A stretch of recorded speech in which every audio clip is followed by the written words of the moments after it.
Hi everyone, welcome back to my mind. It's Danielle here. So today I'm just gonna talk about the transition from 8th to 9th grade and then my high school years a little bit because it's a huge part of why I struggled in my 20s. I had pretty severe symptoms when I was like 10, 11, 12, 13.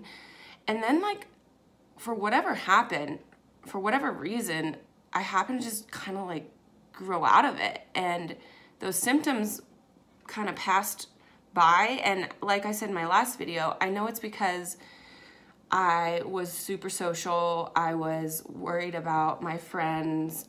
I was really into volleyball. I really became passionate about that sport, and I played on a competitive team. I had tournaments almost every weekend or every other weekend. That was like my life. And so going into freshman year, I just kind of didn't, it's weird because it's unknown. It's not unknown. I mean, transitions are huge reasons why things spike or go or relax, but I really just, I don't even remember many symptoms. It wasn't like that feeling I explained earlier about my 5th grade year. I know I want to say I had some, but for the most part, I kind of it just felt wonderful. I felt free, and I think that freedom feeling, looking back in retrospect, made me really aloof to what was happening deep down in me. I just cared about socializing. I mean, I got into partying. I was still a good student. I was in student council, but I was just that typical social teen who was worried about popularity and sports, and I was just loving life. And that's wonderful. It really is, and it really was. But for me, my high school years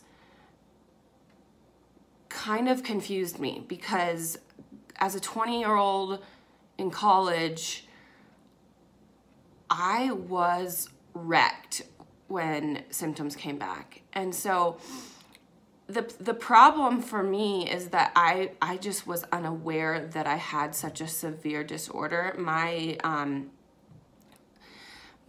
awareness came after high school, so it's just part of my story. It's no one's fault. I honestly just want to talk about it because symptoms come and go.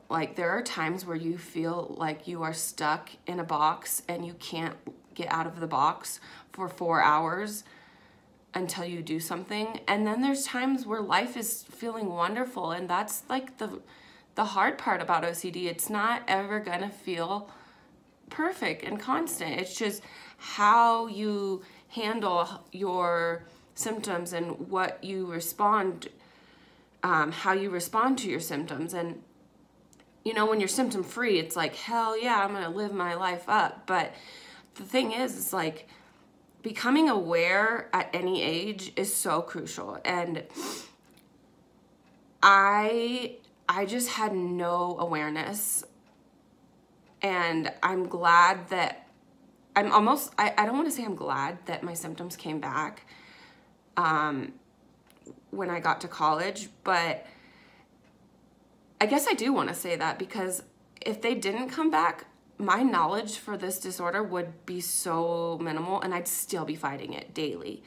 And now I'm not fighting it. I'm almost embracing it, and I practice a lot of the things I learned in treatment.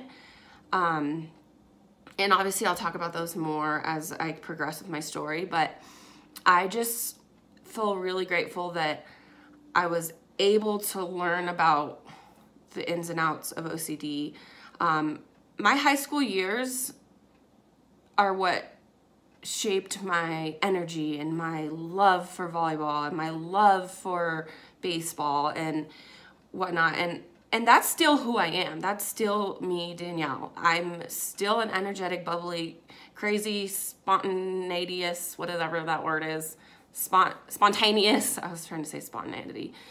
But anyway, See, I'm a goofball. I'm still that person. I'm just also, I'm also really aware of like the inner Danielle. Like there's a lot of layers to me. And so I also wanted to mention my high school years because it had been really confusing, and sometimes still is to this day, as to why I was so happy in high school and loving life and had so many friends and partied and all this. It was confusing to me, like, and it also was confusing to friends that knew me in high school and then we kept in touch in my 20s, and I literally became a completely different person to them because I was transitioning, but they weren't transitioning with me in my heart and soul and my mind, you know what I mean? And it was confusing for me because I didn't know who I was anymore. I thought I was some happy person, and people who loved me were confused. They were scared. They were worried. They saw a depressed person, and it was hard.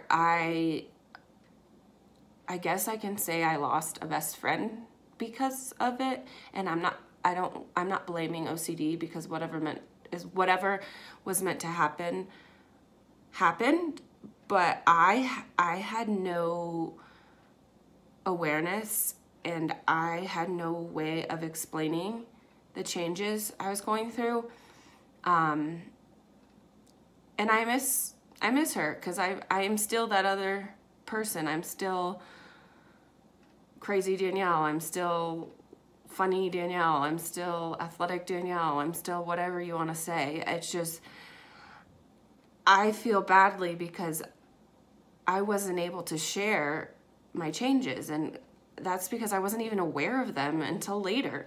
So knowing these transitions and knowing and looking back and kind of reflecting and reminiscing on times of your life is something that I value, because it helps me as a person realize why I've changed, and not just I've changed. You know what I mean? And like, everyone changes as they age.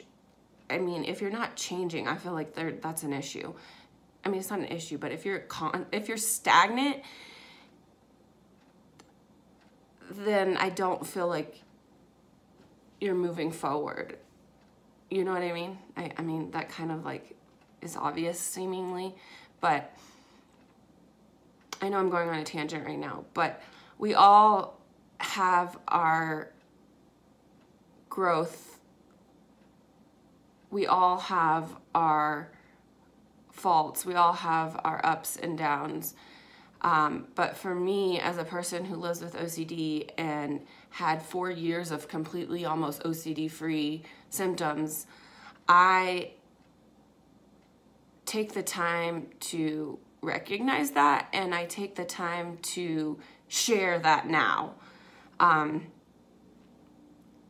So that's what I want to say today. I'm going to continue on tomorrow, but kind of got lost in my own thoughts today, so I apologize if you're confused. But just know that like the transitions are a big part of your growth and recovery, and someone's recovery when they're going through OCD, and recognizing them, recognizing the times that you were different, the times you were comfortable in your own skin, that sort of thing. So I hope you guys have a good day, staying safe, staying healthy, washing your hands, hopefully not obsessively or compulsively, I should say, but just to be healthy in this world. All right, we'll catch you guys later. Bye.